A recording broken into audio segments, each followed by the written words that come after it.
In this video, I want to talk to you about stretching your diaphragm.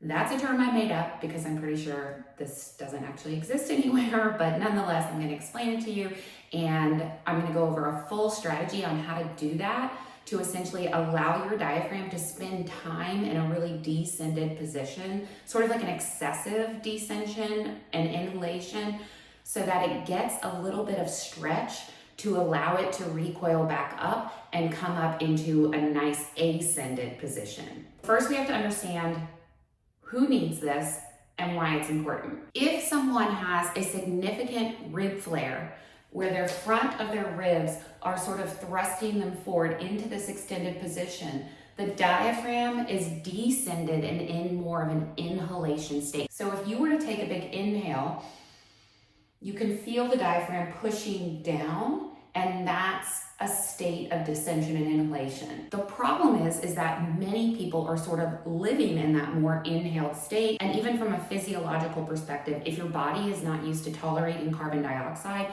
you're gonna have more of a shallow breath pattern where you're inhaling more often, which also pushes down on the diaphragm. So it would be easy to just say, hey, let's get a really good exhale and focus on the exhale so we can improve the diaphragm into its dome position. But the problem with that is oftentimes there is a rib cage positioning that's making it very hard to exhale and allow the diaphragm to come up, as well as the pelvic floor to lift and to allow that opening of the ribs. And like any other muscle in the body, sometimes we have to be able to lengthen to allow for the recoil back. So if you have a very narrow and compressed rib cage with a rib flare, you likely have a very descended diaphragm that has a very hard time coming up into ascension. And what happens in this case is you can often get sort of a paradoxical breathing pattern.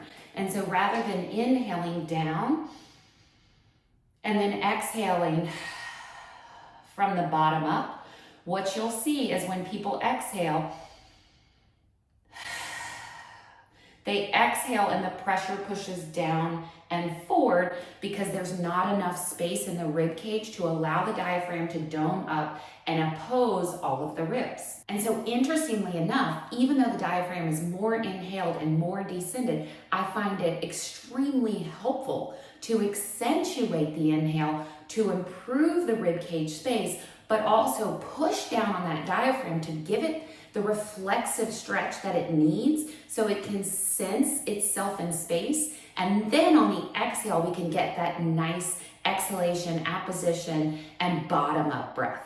So now that you have a little bit of background on why I think it's important sometimes to accentuate the inhale first before trying to get an exhale, I'm going to take you through the whole thing.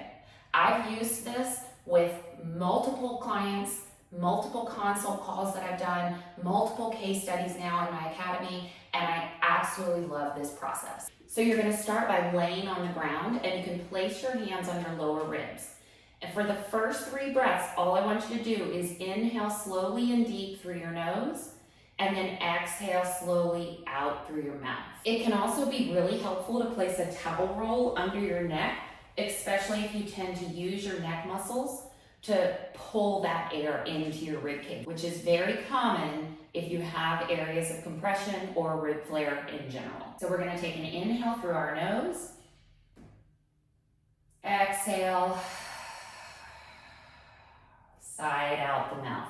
If you look at my ribs, because I have practice with this, you'll notice that when I inhale, my entire rib cage is expanding, and when I exhale, these lower ribs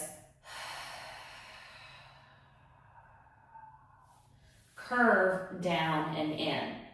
What you might notice if you have a hard time with that exhalation is when you exhale, these lower ribs actually don't move that much, or you exhale a little bit from up here first, so it's pushing pressure down, and it sort of looks like this. So my ribs came down, but my belly protruded out. And you can see the pressure that pushes up into my neck to make that happen. So I'm just compressing down with these upper abs and that's creating a protrusion down lower. So that's what we're trying to reverse. So I want to teach you how to stretch the diaphragm first to allow for the natural ascension and exhalation that'll be really responsive. So we're going to do 3 breaths like this, but if you are really struggling, you can actually do many more than that to get that recoil. So here's what we're going to do. I want you to take a slow, long inhale, gentle as you inhale so you don't use your neck, in through the nose. So I'm going to inhale.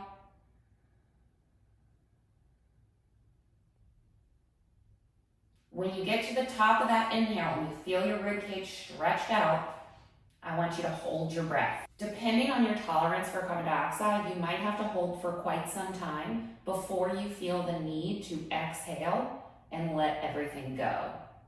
When you're ready, after you've held your breath, it could be up to 30 seconds, 45 seconds, and you get that first sensation of, oh, I really need to exhale now. I want you to just let your body naturally exhale. Don't try to compress your ribs or use your abdominals. It's just a natural exhalation. So I'm going to do 1 rep for time's sake, but you can do many reps just so you can see what it looks like. So I'm going to inhale.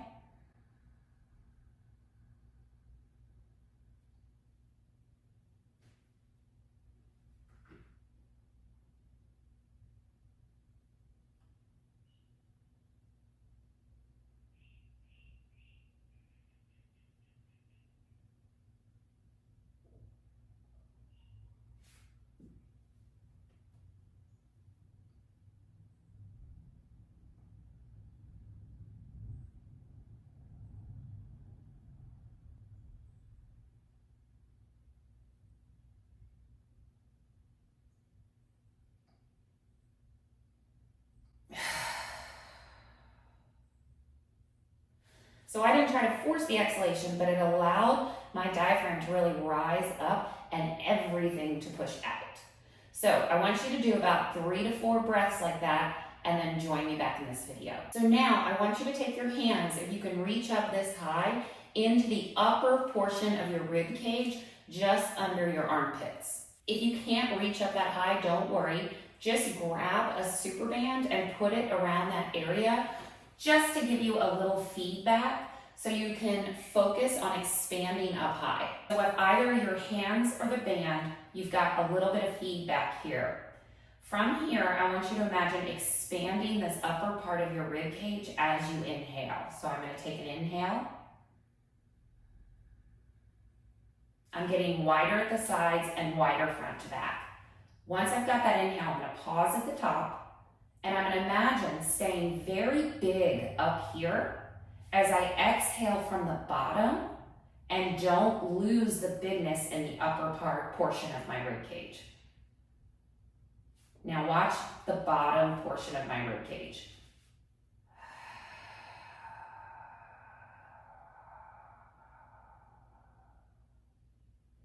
Again, staying big up top. I'm going to breathe from the bottom up. Imagine staying nice and wide. Again, inhale, stay bigger and bigger and bigger. Exhale from the bottom up.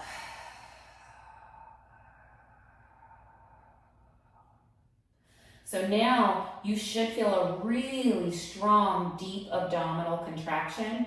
It might take a few times to practice this to really get that sensation.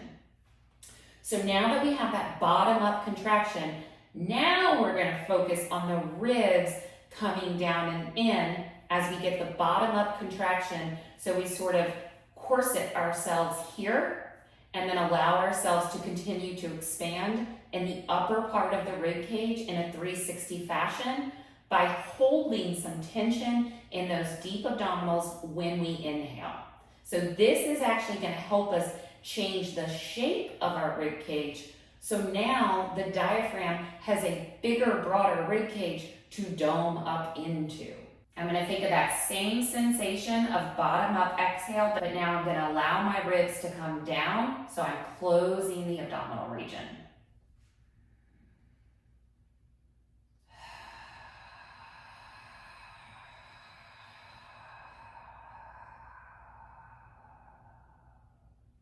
Once I've got all the air out, a nice, strong, deep contraction, I'm going to hold that contraction and I'm going to focus on inhaling into my back, into the floor, into my chest, and into these upper lateral ribs.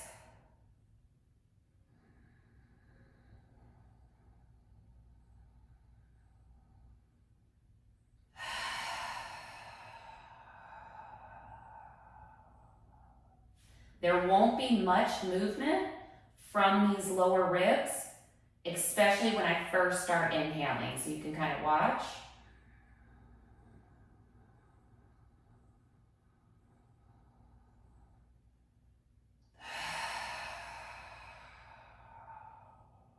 So the goal is to keep that tension from the bottom up and now the top down, like a nice corset wrapping around while I inhale everywhere else.